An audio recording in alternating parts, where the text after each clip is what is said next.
시간이 되었습니다.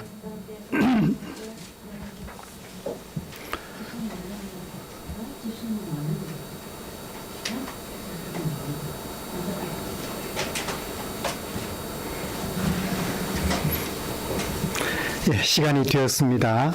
우리 다 같이 찬송가 40장 펴시고 일어나셔서 1절 부르심으로 주일 오전 예배를 하나님 앞에 드리겠습니다.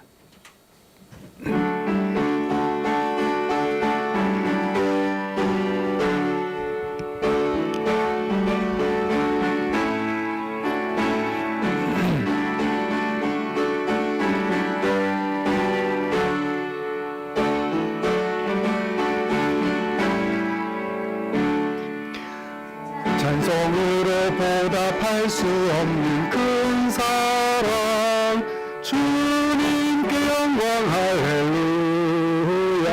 형제 자매 모두 함께 모여 찬송해 주님께 영광 할렐루야. 하나님의 자녀 크게 찬송 부르며 밝고 거룩한 길로 기쁨으로 나아가 주의 보좌 앞으로 속히 들어가겠네. 주님께 영광 할렐루야.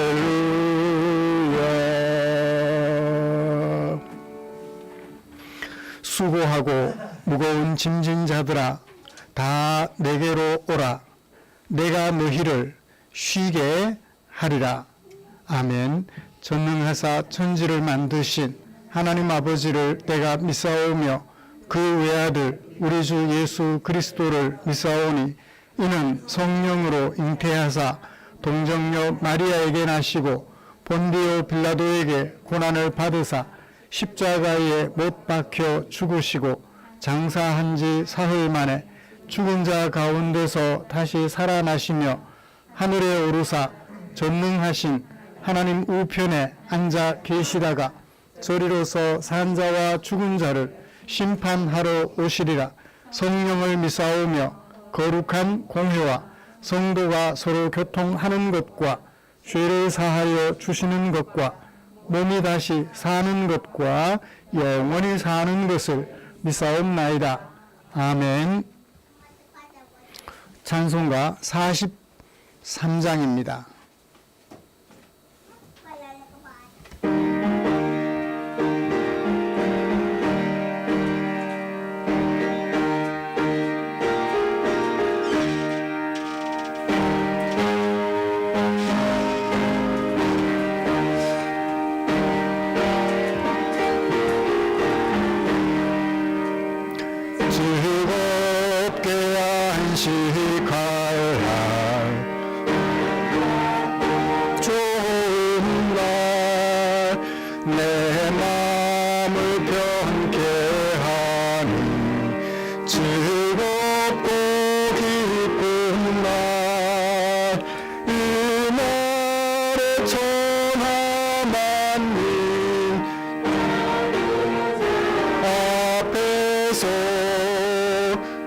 참되신 삼일째 다 찬송 부르네. 이날의 하늘에서 새 양식 내리네. 성회로 모으라고 종소리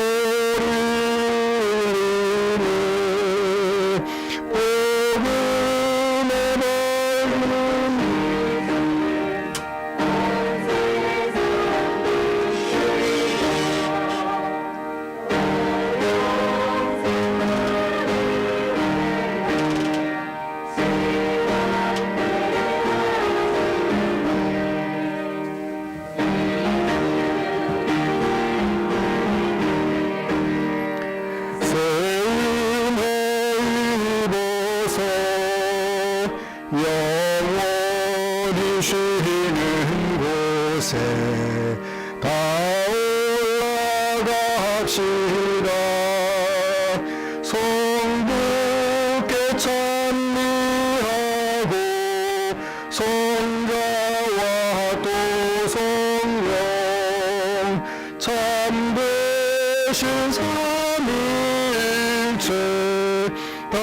찬송 부르네. 아멘. 교동문 1번입니다. 시편 1편 주보에 기록된 교동문 함께 교독하겠습니다. 복 있는 사람은 악인들의 꾀를 따르지 아니하며 죄인의 길에 서지 아니하며 오직 여호와의 율법을 즐거워하여 그는 시냇가에 심은 나무가 철을 따라 열매를 맺으며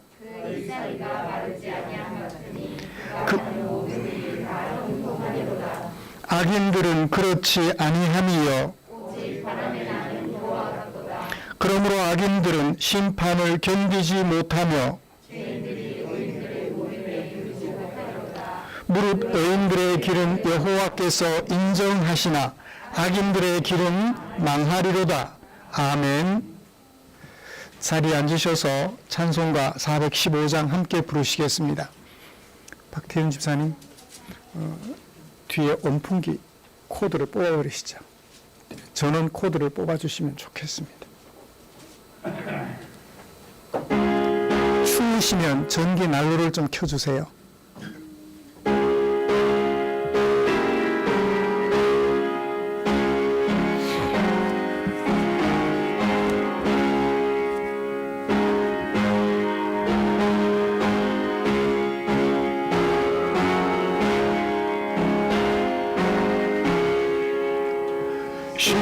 십자가 그늘 아래 나 쉬기 원하네.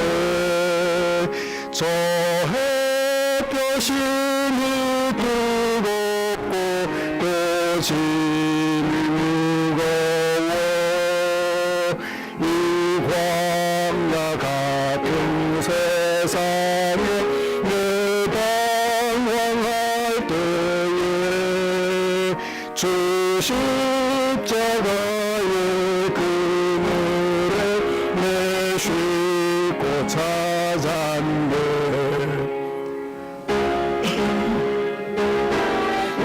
기뻐서 저 십자가 볼 때 날 위해 고난 당하신 주 예수 보인다. 그 형상 볼 때 내 맘을 큰 주님 받아서 그 사랑 감당 못하여 눈물만 흘리네. 십자가 그늘에서 나 길이 살겠네. 나 사모하는 광채는 주 얼굴뿐이라. 이 세상 나를 볼 나 두려움 없네. 내 한량없는 영광은 십자가뿐이라.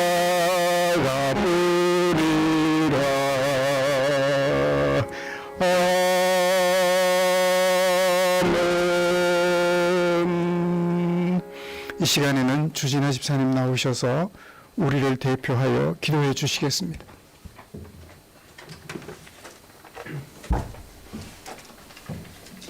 기도드리겠습니다. 진리의 빛 되신 주 여호와 하나님, 주님의 은혜 안에서 신령과 진정으로 예배드리며 평안으로 새해를 맞게 하시는 하나님의 은혜에 감사드립니다. 주님을 찬양하며 감사로 예배를 드릴 때 성령님 이곳에 임하셔서 우리의 예배를 받으시고 우리를 새롭게 하시옵소서. 주님의 뜻에 온전히 순종하지 못하며 도로시 흘려보낸 지난 한 해의 시간을 돌아봅니다. 입술로만 주님을 사랑한 건 아닌지 지난 시간을 되돌아볼 때 우리가 숨쉬고 있는 것은 모두 주님의 은혜였습니다. 아멘. 사랑의 주님, 오늘 저희들의 모든 죄를 씻으사 새로운 마음과 의지로 살아갈 수 있도록 긍휼을 베풀어 주시옵소서. 언제나 우리를 새롭게 하신 예수 그리스도를 바라보며 2023년 십자가 든든히 붙잡고 날마다 말씀으로 모든 악에서 이기는 삶이 되게 하여 주시옵소서. 아멘. 우리의 삶을 돌보시는 하나님, 시대의 고통과 아픔 가운데 힘들고 지쳐 신음하는 영혼들의 소리에 귀를 기울여 주시옵소서. 평강의 왕으로 오신 주님, 바라옵기는 하루하루 위태로운 가운데 있는 세상을 살피시어 평화의 날이 오길 속히 희망합니다. 패권 전쟁과 역병으로 인해 무고한 생명들이 사망의 그늘에서 절망과 굶주림에 죽어가고 있습니다. 주님께서 강력히 처단하시고 완악함을 깨뜨려 주시옵소서. 국가를 이끌어가는 위정자들을 긍휼히 여기시고 다툼을 그치고 어려울 때 하나가 되는 민족이 되게 하여 주시옵소서. 마음과 몸이 병들고 고단한 자들은 치료의 손으로 깨끗이 나음받게 하시고 부족한 것들을 채워주시길 소망합니다. 세상의 갈등이 해소되고 경제가 안정되어 일상에서 활력을 되찾는 평안이 함께하며 예수님으로 말미암아 모두가 행복한 이 땅에서의 삶이 되길 소망합니다. 하나님께서 세워주신 포항 충정교회를 위해 기도드립니다. 수는 많지 않으나 나이 어린 아이로부터 연로한 어른까지 함께 있는 귀한 공동체입니다. 저들의 건강과 믿음을 굳건히 지켜주시고 진리의 말씀 안에서 성도들 간에 서로를 더욱 사랑하고 존중하며 삶으로 복음을 전하는 믿음의 동역자들이 되게 하옵소서. 온 성도가 겸손과 온유함으로 목사님과 한마음 되어 하나님께서 원하는 교회로 든든히 세워나가며 믿음, 소망, 사랑의 공동체가 되게 하시고 성도들 가정마다 믿음의 복과 형통의 복과 건강의 복이 함께하는 축복의 한 해가 되길 소망합니다. 단위에 세우신 목사님을 기억하시고 주의 말씀을 연구하고 말씀을 전할 때 사람의 생각이나 지식이 아닌 하나님 능력의 말씀을 선포하고 증거하게 하여 주시옵소서. 예배를 도우는 손길을 항상 기억하여 주시고 갈급한 심령으로 죽게 나온 자녀들에게 충만한 은혜를 부어주시길 소망하며 우리를 사랑하는 예수 그리스도 이름으로 기도드렸습니다.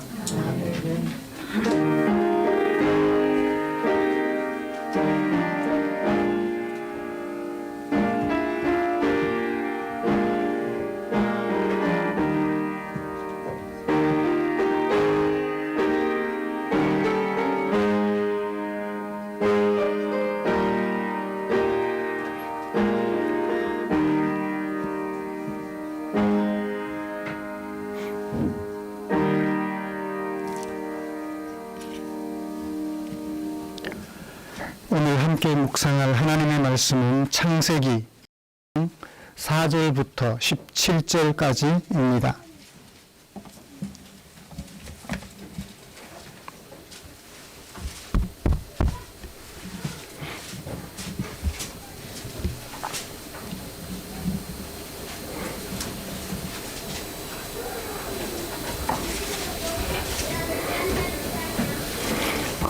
찾으신 줄 알고 천천히 한 절씩 교독하겠습니다. 이것이 천지가 창조될 때에 하늘과 땅의 내력이니 여호와 하나님이 땅과 하늘을 만드시던 날에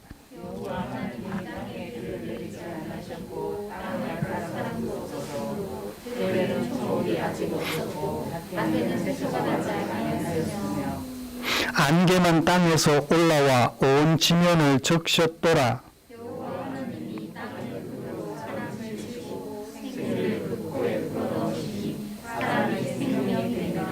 여호와 하나님이 동방의 에덴에 동산을 창설하시고 그 지으신 사람을 거기 두시니라.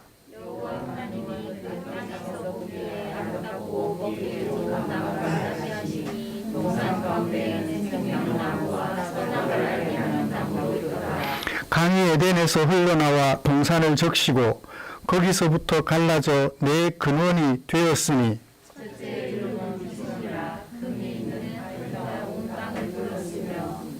그 땅의 근은 순금이요 그곳에는 베들리엄과 호마노도 있으며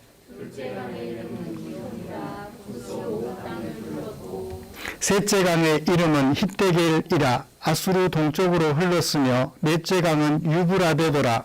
여호와 하나님이 그 사람을 이끌어 에덴 동산에 두어 그것을 경작하며 지키게 하시고 여호와 하나님이 그 사람에게 명하여 이르시되 동산 각종 나무의 열매는 네가 임의로 먹되 네가 먹는 날에는 반드시 죽으리라 하시니라. 아멘. 같이 찬양 하나 부르고 말씀 나누고 싶습니다. 기쁨으로 찬양 204번입니다.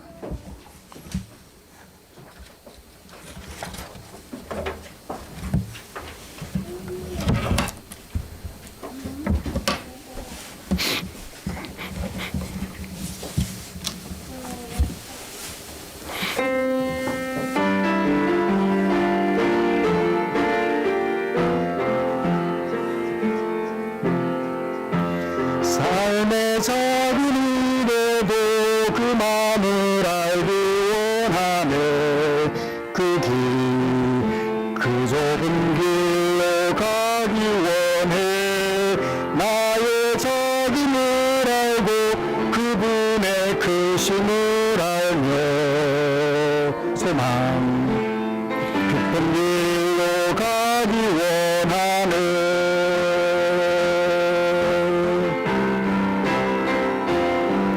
저 높이 솟은 산이 되기보다 여기 오름직한 동산이 되기. 내 가는 길만 비추기보단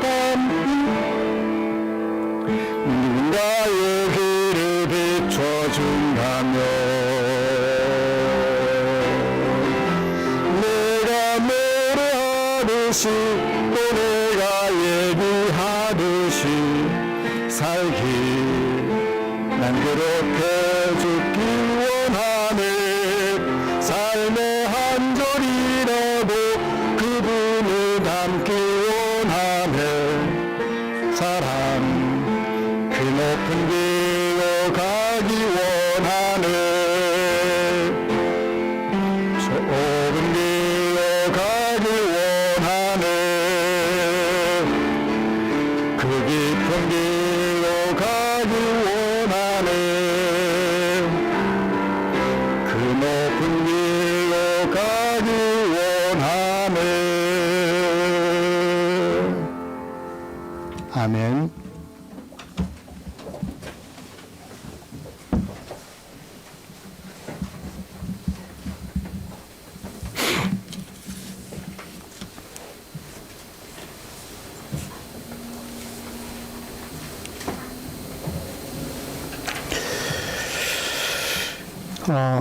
한 해를 시작하면서 교회 표를 정했습니다. 주보 전면에도 기록이 되어 있고요.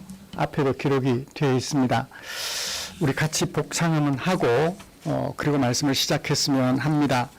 하나님을 알고 하나님을 알고 예수님을 알고 예수님을 알고 성령님을 아는 성령님을 아는 공동체 교회. 공동체 교회 네, 꼭 기억하셔서 올해 한 해 동안 우리 포항충전교회 목회 방향이 어떤 것인지를 마음에 기억하시고 기대하는 마음으로 올해 한 해를 한 해 동안 교회 생활을 감당해 주시면 고맙겠다 생각합니다.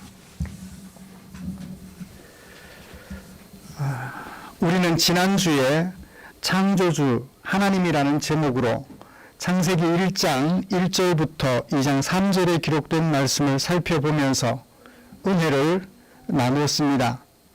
하나님의 철저한 계획 속에 시작된 창조의 중심에는 사람이 있었지요. 하나님께서는 하나님의 형상으로 지으신 사람을 통치 대행자로 세우시고 사람들에게 하나님의 형상으로서 대행해야 할 통치를 명령하셨습니다. 세 가지였죠. 생육하고 번성하여서 땅에 충만하라는 것이었습니다.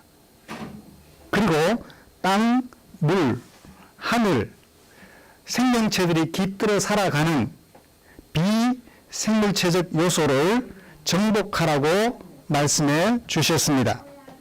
그리고 세 번째, 그런 비생물적 생태계에 깃들어 살아가는 모든 생명체들을 다스리라고 말씀해 주셨습니다. 하나님의 형상으로 지으심을 받은 사람이 이런 하나님의 명령을 잘 수행하면 2장 1절부터 3절에 있는 말씀처럼 우리 사람들을 지으시고 하나님의 세상에 초청하신 하나님께서 안식하시며 그리고 그 명령을 수행하는 우리 사람들도 안식하게 될 것입니다. 사랑하는 성도 여러분,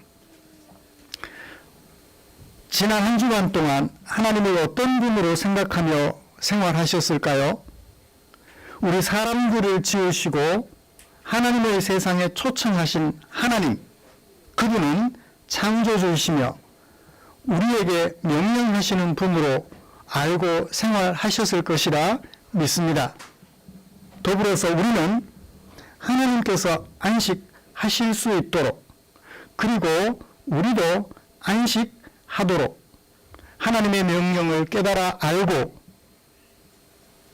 하나님의 명령을 이행하는 존재로 생활하셨을 것이라고 믿습니다.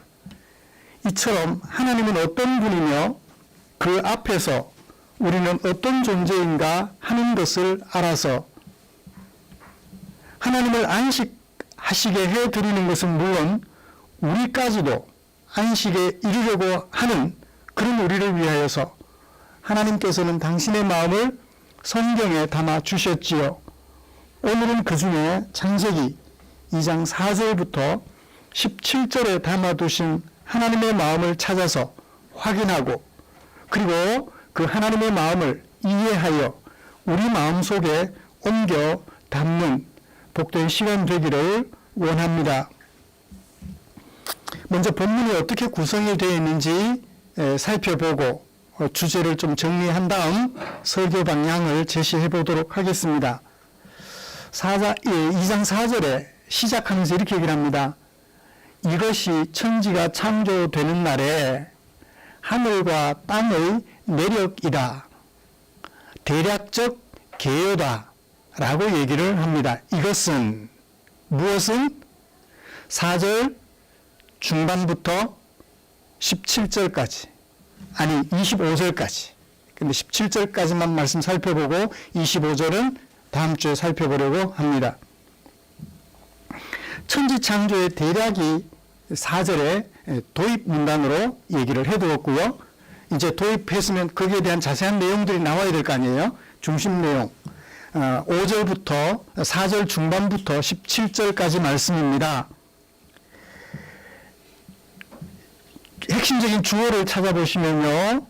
여호와 하나님이 땅과 하늘을 만드시던 그날에 여호와 하나님이 뭐 하셨다? 7절로 넘어가서 사람을 지으셨다. 생기를 불어 넣으셨다. 사람이 생명이 되었다. 살아있는 사람이 되었다. 숨쉬는 사람이 되었다라는 얘기입니다. 이런 아담과 달리 사도 바울은 고린도전서에서 뭐라고 말하나요? 예수님은 생명이 아니라 살리는 영이라고 대조하여 표현해 주셨죠. 아담은 살아있는 사람이 되었고 예수님은 살려주는 사람이 되셨다. 기억하시나요? 고린도전서 15장에서 그렇게 우리에게 들려주셨던 말씀을 기억해 봅니다. 사람을 지으시고 거기에 두셨다. 밑줄을 좀 그어 주십시오. 그것과 대칭되는 문장이 15절을 보세요.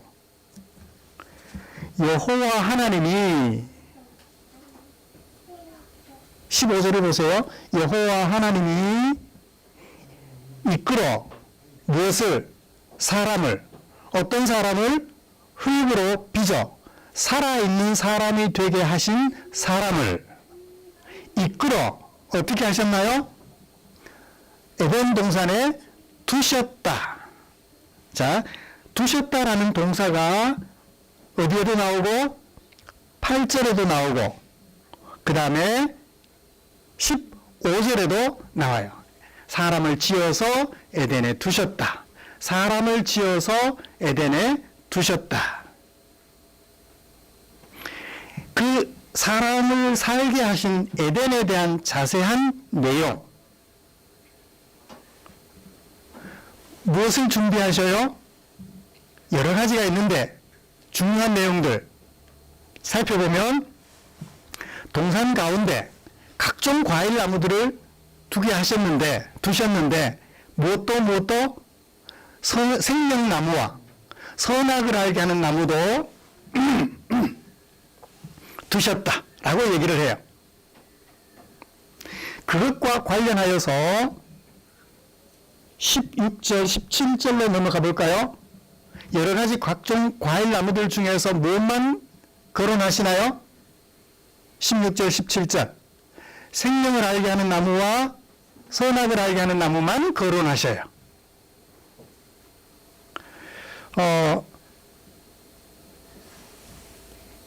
8절부터 14절에 기록된 에덴 동산의 자세한 내용들, 강들 이름 다 나왔는데 뒷부분에서는 강들 이름은 나와요, 안 나와요? 안 나와요. 뭐만 나와요? 앞에 있었던 생명나무와 선악을 알게 하는 나무만 나와요. 그래서 사람을 지어서 에덴의 동산에 두셨다. 그 사람을 이끌어 에덴의 동산에 두셨다. 대칭을 이루고 있고요. 에덴의 동산에 선악을 알게 하는 나무와 생명나무를 두셨다. 그 생명나무와 선악을 알게 하는 나무의 대하를 도구로 삼아서 하나님이 명령하셔요. 그 앞부분은 에덴 동산에 준비하신 것, 뒷부분은 준비하신 것을 근거로 도구로 삼아서 사람에게 명령하신 것, 대칭을 이루고 있죠. 선악을 알게 하는 나무를 두셨다. 그것을 도구로 삼아 명령하셨다. 이렇게 하라고. 대칭을 이루죠. 그래서 하나님께서는 하늘과 땅과 물과 같은 비생물적 생태계를 만드시던 날에 사람을 만드시고 에덴 동산에 살게 하셨다는 말씀을 2번 반복하고 있고, 그 에덴 동산에 선악을 알게 하는 나무와 생명나무를 두셨는데 그걸 두신 이유, 그걸 도구로 삼아서 무언가를 말씀하시려고 대칭을 이루고 있음을 보게 됩니다. 이런 말씀을 가지고 먼저 하나님의 명령을 통하여 명령을 자세히 살펴보면서 하나님의 마음을 찾아보려고 합니다. 하나님의 명령 속에 드러나 있는 하나님의 마음. 하나님을 알고, 올해 표어가 뭐라고요? 하나님을 알고. 그러니까 하나님 명령 속에 담겨 있는 하나님의 마음을 먼저 살펴볼 거예요. 그리고 이어서 하나님께서 만드신 피조물들을 다스리도록 임무를 부여받은 우리, 하나님의 형상인 우리가 이런 하나님의 마음 앞에서 어떻게 할 것인가? 알기는 알았는데 안 그것을 어떻게 할 것인가? 활용할 것인가? 활용하지 않을 것인가? 요즘은 뭐 1학년 들어가기 전에 벌써 글자 다 배우고 산수 다 배우죠. 1 더하기 1은 2라는 걸 배웠어요. 배웠으면 활용할 것인가? 활용하지 않을 것인가는 본인의 의지에 달려있죠. 활용하면 어떻고? 행복하고. 활용하지 않으면 조금 그렇죠. 80세가 넘은 할머니께서 초등학교 5학년이시래요. 왜 초등학교를 가시려고 하는가 물어봤더니 글자를 배우고 싶대요. 글자를 왜 배우고 싶냐고 그랬더니 먼저 가신 할아버지한테 편지 쓰려고. 먼저 가신 할아버지한테 편지 쓰려고. 그러니까 하나님의 마음을 알았으면, 하나님의 명령과 그 명령 속에 담겨있는 하나님의 마음을 알았으면 그것을 수용할 것인가 수용하지 않을 것인가 결정을 해야 되겠죠. 수용하면 행복하게 되고, 수용하지 않으면 하나님도 안타깝고 본인도 안타깝게 되겠죠. 이것에 대한 이야기를 진행해 가도록 하겠습니다. 먼저 하나님의 명령에 드러나 있는 하나님의 마음을 좀 알아보지요. 자, 2장 5절에 보시면 4절 여호와 하나님이 땅과 하늘을 만드시던 날 아무것도 없어요. 그죠? 비생물적인 생태계는 있는데 생명체라고는 없어요. 뭐도 안 났어요? 초목도 없어요. 그죠? 그저 뭐만 있어요? 안개만 있어요. 안개는 물이잖아요. 그러니까 물, 땅, 하늘, 공기 등은 생명체들이 깃들어 살아가는 비생물적인 생태계예요. 비생물적인 생태계를 5절과 6절에서 기록해 두고 있습니다. 자, 그때 7절에 여호와 하나님이 지으셨다. 무엇을? 사람을. 여기 사람은 단수 남성 명사예요. 하와를 지으셨다. 여자는 지으셨다 안 하고 남자만 지으셨다고 해요. 여자는 언제 지어요? 네, 21절에 지어요. 21절에 지으셨어요. 그런데 1장에 보면 언제 지으셨어요? 1장 27절.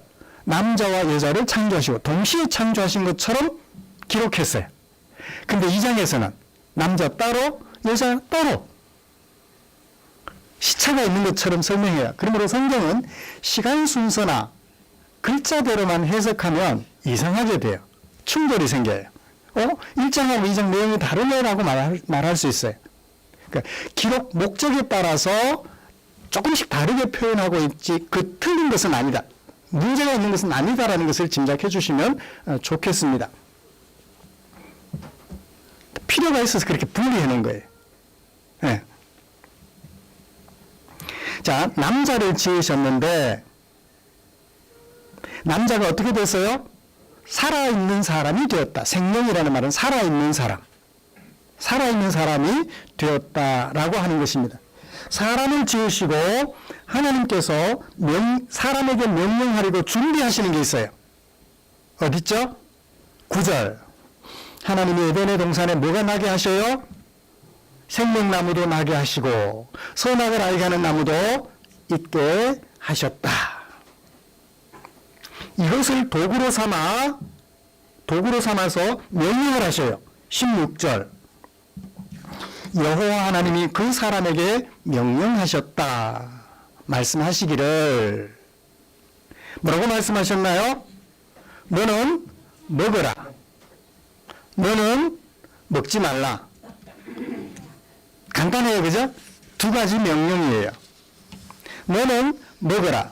너는 먹지 말라.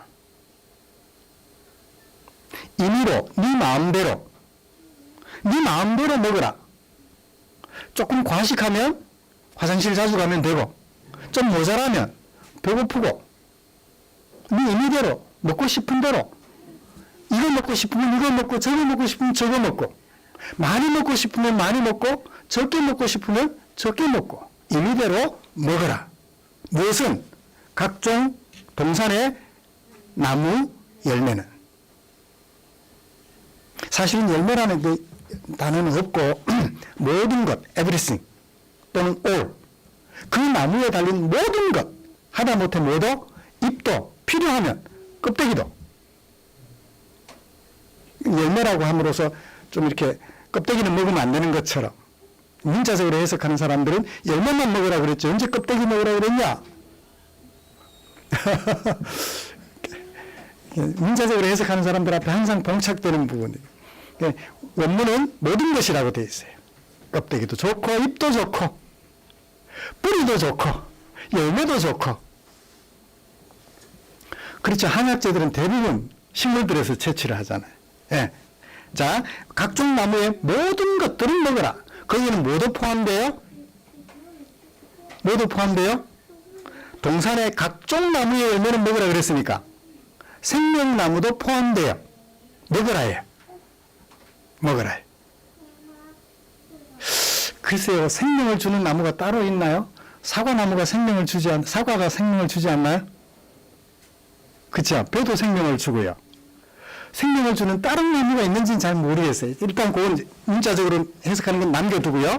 그 다음에 뭐는 먹지 마라? 선악을 알게 하는 나무의 모든 것은 먹지 마라.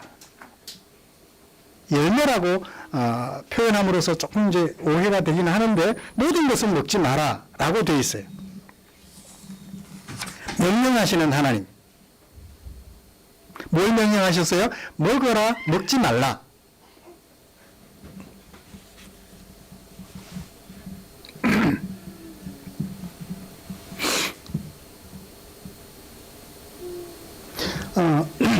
이제 명령은 알았죠? 이 명령이 가지고 있는 명령에 담아두신 하나님의 마음, 이 명령에 하나님이 어떤 마음을 담아주셨을까요? 진짜 선악과만 안 먹으면 될까요? 그러니까 먹을 과일 나무와 먹지 않아야 될 과일을 구분해 주시기 위하여 이 말씀을 하셨을까요? 문자적으로 해석하면 그래요, 그죠? 요거는 안 먹으면 돼. 나머지는 다 해도 돼. 하필 과일 나무만 나중에는 못 할 건데 곡식도 농사 지을 건데 문자적으로 해석해서 선악을 알게 하는 나무가 진짜 있었다. 그 열매를 먹으면 요건 선이고 요건 악이야라는 것을 분간할 수 있다. 그런 과일이 있을까요? 그러니까 문자적으로 그렇게 해석하겠다는 거예요. 실제로 그렇게 해석을 해요. 저도 거기에 부정하지는 않습니다. 만약에 문자를 부정하면 성경 전체를 부정하는 것과 같기 때문에 문자는 맞아요. 먹을 나무와 먹지 않을 나무를 구분해 주시는 것이라고 저도 거기에 뭐 부정하진 않습니다. 100% 동의해요. 그런데 그것뿐일까라는 것이에요. 그것뿐일까? 선악을 알게 하는 나무가 존재하는 것은 팩트예요. 사실이에요.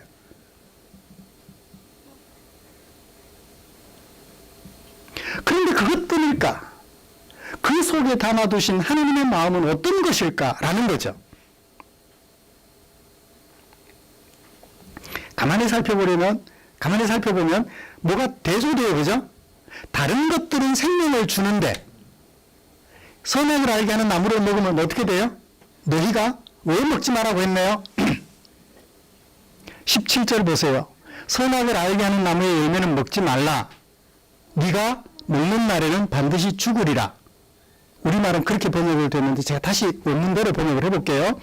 선악을 알게 하는 나무의 열매는 먹지 마라. 왜냐하면 네가 반드시 죽을 것이기 때문이야.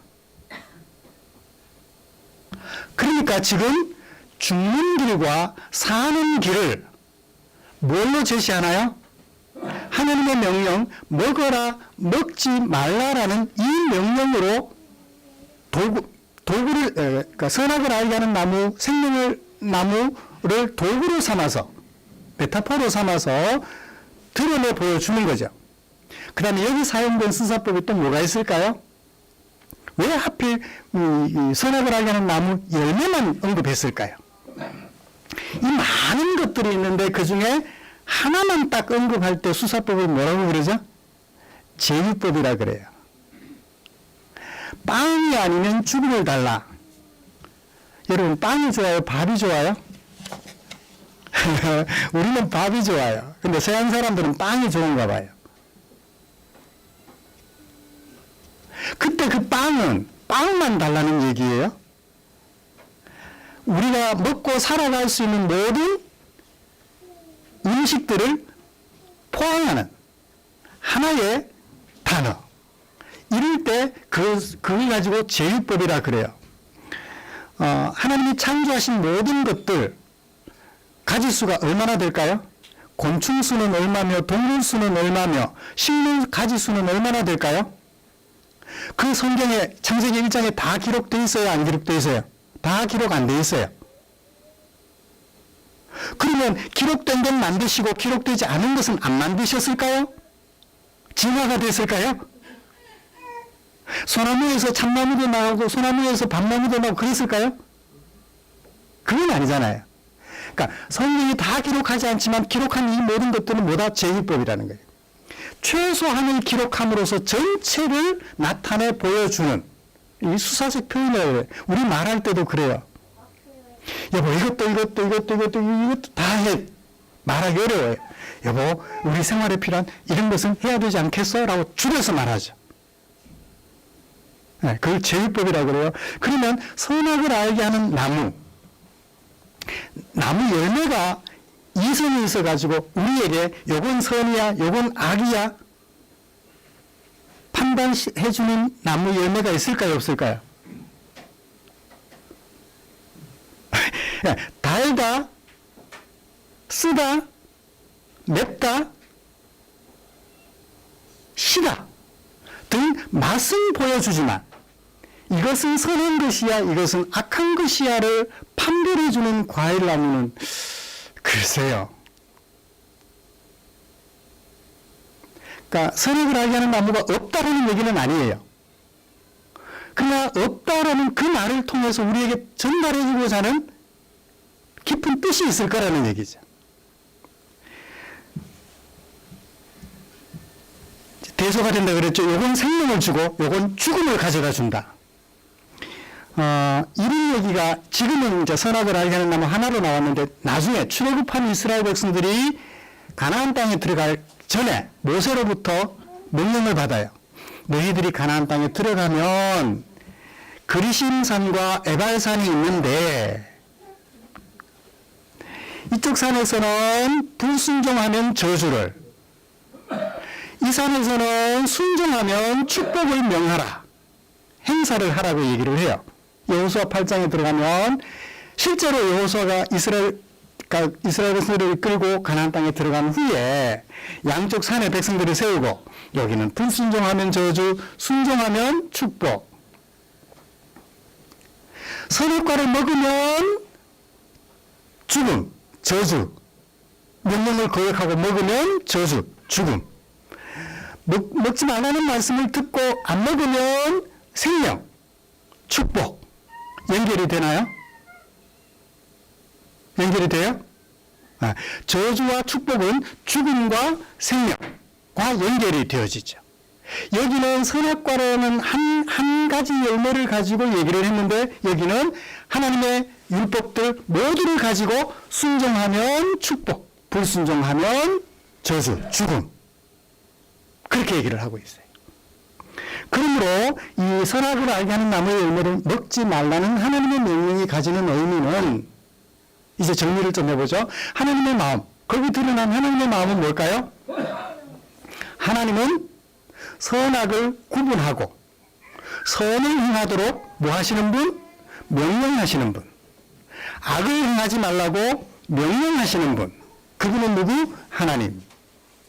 우리는, 아담과 하와는, 사람은 그 명령을 수행하면 생명, 그 명령을 수행하지 않으면 죽음, 저주. 그 관계임을 규정해주는 도구로서 뭐가 사용됐나요? 선악을 알게 하는 나무의 열매가 사용되었다고 보는 것이 어떨까요?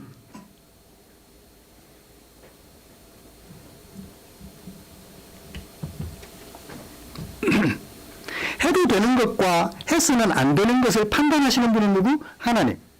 사람은 그 판단해 주시는 것에 따라서 선한 것은 행하여 생명을 얻고 악한 것은 거부하여 죽음에서 멀어지는 그런 관계임을 규정하기 위하여 사용한 메타포, 은유죠.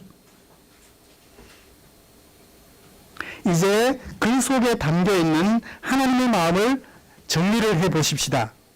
우리가 글을 읽을 때 글 속에 담겨있는 하나님의 마음을 알아낼 수 있어야 합니다. 모세오경에는 10가지 계명들을 통하여 살인하지 말라고 말씀하셨죠. 예수님께서 그렇게 말씀하셔요. 너희가 살인하지 말라고 들었으나 나는 너희에게 말한다. 형제에게 원망 들을 말 한마디만 해도 뭐다? 살인이다. 그 명령이 가지고 있는 명령 속에 담아두신 하나님의 마음을 교수님이 소개해 주셔요. 모세오경에 하나님의 법에는 이혼법이라는 것이 있어요. 이혼할 때는 뭘 써주라? 이혼 증서를 써주라. 이혼할 때 세 가지 정도로 생각해 볼 수 있어요. 하나님의 명령대로 이혼 증서를 써줬어요. 명령 지켰어요? 안 지켰어요? 지켰어요. 그런데 이혼 증서만 딸랑 써주면 괜찮을까요? 정말 아내와 함께 살았던 것을 고맙게 생각하고 감사하다면 이혼 증서와 더불어 재혼할 수 있을 때까지 당분간 살아갈 생활비를 위자료로 얹어서 줘요. 세 번째, 이혼하고 싶은 마음이 꿀떡 같은데 참고 또 참아. 언제까지? 이 남편이, 이 아내가 하나님을 알고 하나님의 사랑 안에 들어올 수 있을 때까지, 참을 수 있는 데까지 참아보는 거예요. 뭐함으로? 사랑함으로. 세 가지 중에 어떤 게 하나님의 명령을 지킨 것일까요? 이혼법을.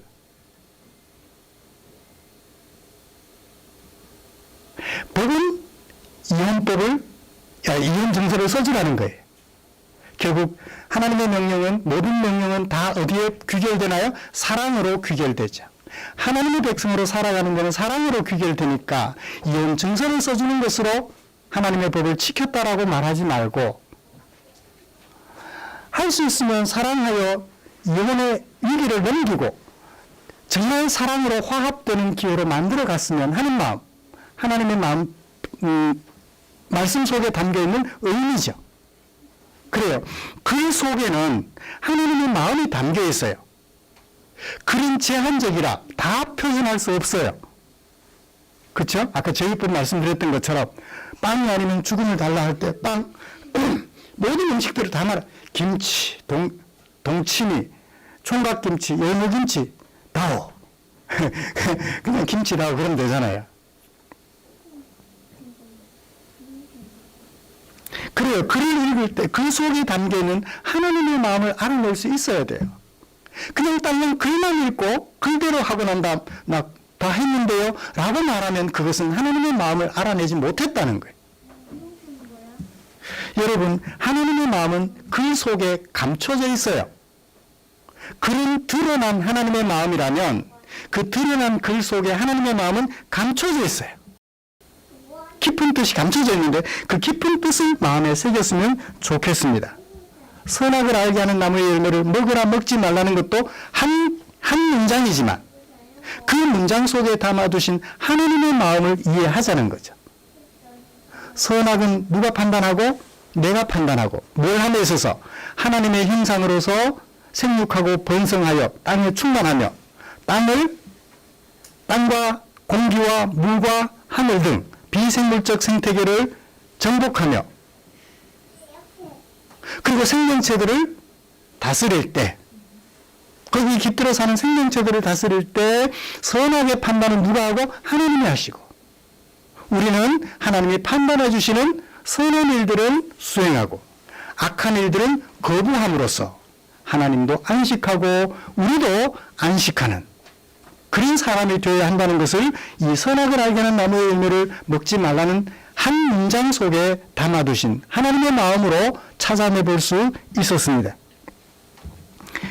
하나님께서 하나님의 형상으로서 임무를 감당할 사람에게 나타내 보여주신 하나님의 마음, 이제 이해가 되시나요? 이제 마지막으로 이런 하나님의 마음 앞에 우리가 서 있어요. 이 명령을 수행할까요? 거부할까요? 여전히 내가 선악을 판단할까요? 선악 판단은 하나님의 말씀 속에서 우리가 찾아야 된다고 말씀을 드렸습니다. 그 선악을 판단해 주실 때 우리가 수행할 것인지 여부는 우리에게 달려 있어요. 아까도 말씀드렸듯이 이혼 증서를 써주고 끝내버릴까? 이혼 증서에 위자료를 얹어줄까? 정말 살기 힘들어서, 함께하기 힘들어서 이혼 증서에 위자료를 얹어줄까? 아니면 할 수 있는 데까지 참고 또 참으며 사랑함으로 품어볼까? 오죽하면 하나님은 이혼 증서를 써줄 것도, 그래서 이혼도 허락하셨으니까. 죽지만 못하다면 죽기만 못하다면 이혼하는 것도 하나님의 뜻이에요. 그죠? 하나님의 명령에 담겨있는 하나님의 마음을 수행하면 어떻게 될까요? 2장 1절 3절로 돌아가서 하나님이 모든 것들 보시고 좋았더라 결론 안식하시니라. 그 안식은 일을 피곤해서 쉬었다라는 얘기가 아니에요. 즐기셨다는 거예요. 누리셨다는 거죠. 하나님이 안식하셔요. 하나님이 안식하시면 결국 우리도 잘했다는 얘기잖아요.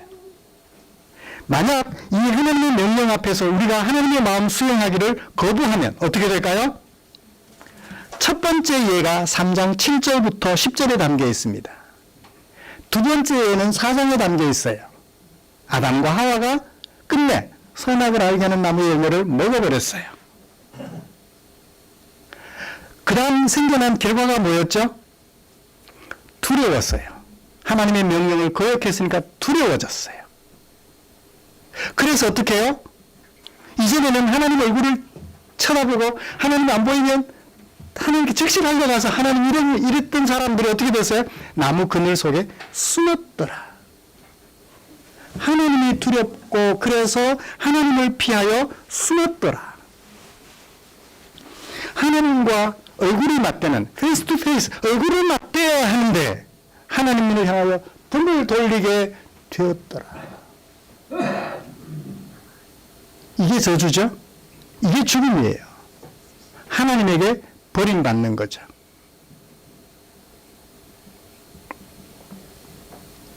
가인과 아벨 사건에서 가인이 동생을 죽이지 말라는 하나님의 명령을 거역했어요. 이제 구체적으로 살인하지 말라는 게 구체적으로 나왔어요. 근데 실제로 살인하고 말았어요. 어떻게 해요? 어떤 두려움에 빠지죠? 다른 사람도 내가 동생 죽인 것처럼 나를 죽일 거야. 내가 살해당할 수 있어. 그전에는 그런 공포가 없었는데 내가 동생을 죽이는 순간부터 다른 사람이 나를 죽일 거야. 공포감에 사로잡혀요. 그래서 그런 살인자지만 가인에게 하나님은 기회를 주셔요. 너는 받을 벌이 이것이지만 너를 죽인 자는 벌을 77배나 받을 거야. 안심하라는 얘기죠. 안심하라는 얘기예요. 기회를 주셔요. 그래요. 하나님의 명령을 이와 같이 하나님의 명령 속에 담겨있는 하나님의 마음을 알아 내 마음속에 받아들여 그 명령을 수행하면 선을 행하고 악을 거부하면 하나님도 안식 우리도 안식. 그러나 그 명령을 거부하고 받아들이기를 거부하고 수행하지 않으면 하나님도 안타깝고 우리도 안타깝게 된다는 것을 살펴볼 수 있었습니다. 사랑하는 성도로 말씀을 마치겠습니다. 우리는 하나님의 백성으로 지음받았어요. 하나님의 형상으로 지음받았습니다. 하나님께서 만드신 모든 피조물들을 땅에 충만하여 정복하고 다스리도록 명을 받았습니다. 그렇게 임무를 수행해 갈 때 우리는 어떤 사람? 선악 판단은 하나님께 맡기고 하나님께서 판단해 주신 말씀 속에서 판단해 주신 선한 일은 행하고 악한 일은 거부하는 그런 사람이 되어야 한다는 것을 오늘 말씀을 통해서 살펴볼 수 있었습니다. 이런 하나님을 알았으니 그 속에 담겨있는 하나님의 마음을 알았으니 이 마음을 오늘 온전히 우리 마음속에 수용하시기를 주님의 이름으로 축복합니다. 기도하겠습니다. 좋으신 하나님 감사합니다.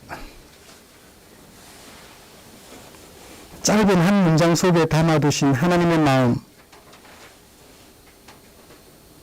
앞뒤를 살펴 그 의미를 알았고 그래서 글 속에 담아두신 하나님의 마음을 우리 마음속에 옮겨 담기를 원합니다.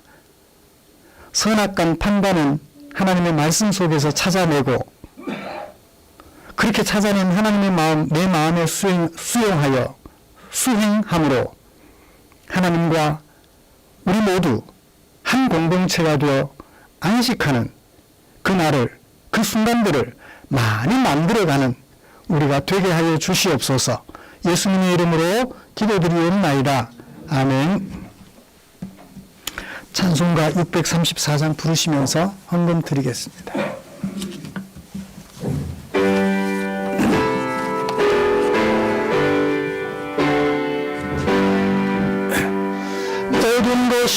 주께로부터요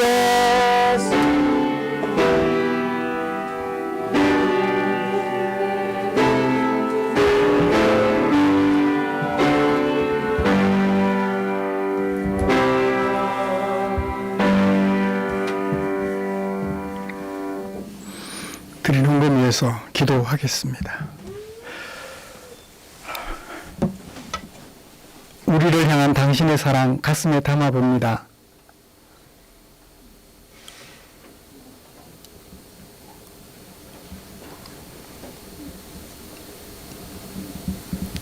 아담이 그랬듯, 가인이 그랬듯,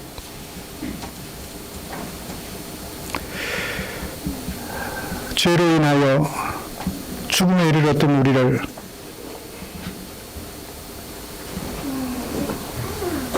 사랑하는 그 사랑 때문에 하나님께서 당신의 백성으로 다시 불러주셨습니다.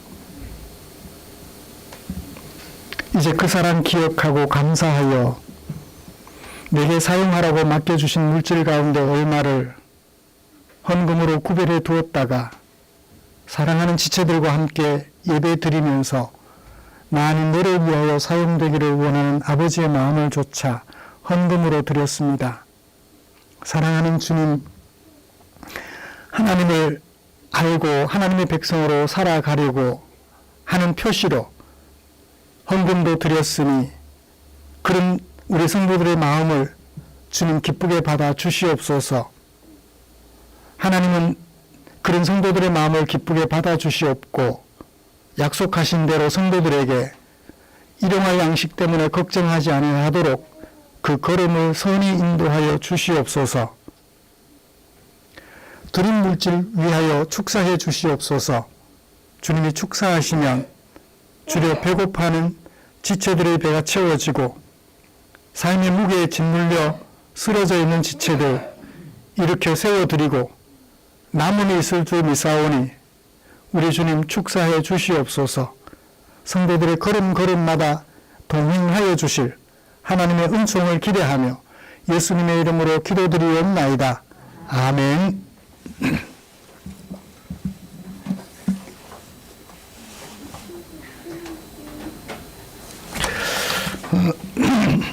교회 소식 알려드리겠습니다. 다음 주 기도는 권영목 집사님이십니다. 우리의 삶과 인격을 아름답게 하는 하나님의 말씀 묵상 최선을 다하여 우리 삶에 하나님의 나라를 이루어 가시게 되기를 소원합니다. 예배 마치고 결산 공동의회로 잠깐 모이겠습니다. 내일 성경 1, 2월로 준비되어 있습니다. 뒤에 몇 권 남아 있는 것 같은데 사용하셔서 묵상하는 데 도움 되시기를 기대합니다. 곁에 계신 분들과 인사 나누시죠.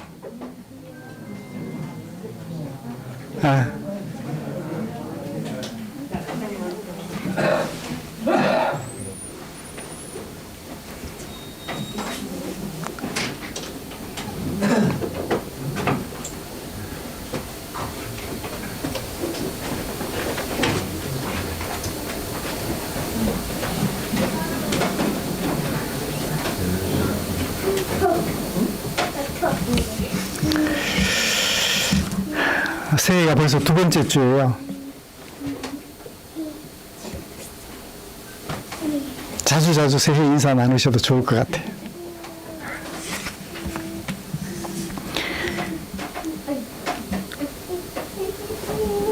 찬송가 57장 펴시고 일어나셔서 찬송 부르고 축도함으로 예배를 일단 마치겠습니다.